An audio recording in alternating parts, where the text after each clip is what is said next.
Sur son visage, Aliou Mana, éleveur, porte encore les séquelles de l'attaque dont il a été victime, ainsi que ses compagnons d'infortune à Tokombéré, dans le département de Mayo-Sava, région de l'extrême nord Cameroun. 5 hommes et une femme, armés de machettes et bâtons. Ils ont commencé à taper sur nous. N'ayant pas de force, j'ai pris fuite. Partis à la recherche de leur bétail, volé la veille, 3 de ses compagnons seront atrocement tués dans un affrontement à Gawel, arrondissement de Doukoula, dans le département du Diamaré.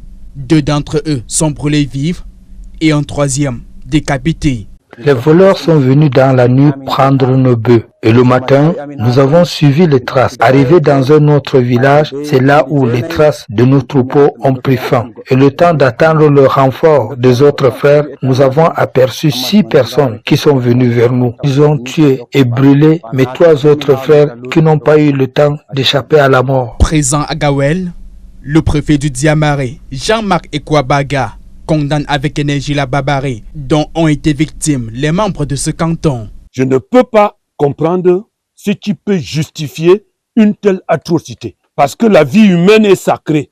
Pour une tête de bœuf, pour un troupeau, on ne peut pas mettre à la balance une vie humaine. C'est intolérable.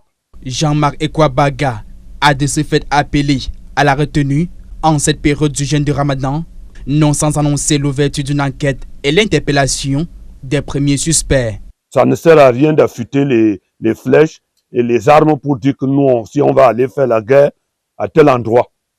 Parce qu'il y a déjà une justice divine. Mais en attendant la justice divine, il y a la justice de l'État. Et je puis donc vous rassurer que beaucoup de suspects qui sont impliqués dans cette histoire sont déjà entre les mains de la justice. Pour le repos des âmes des disparus, une prière est ici dite par l'imam de la grande mosquée de Gawel.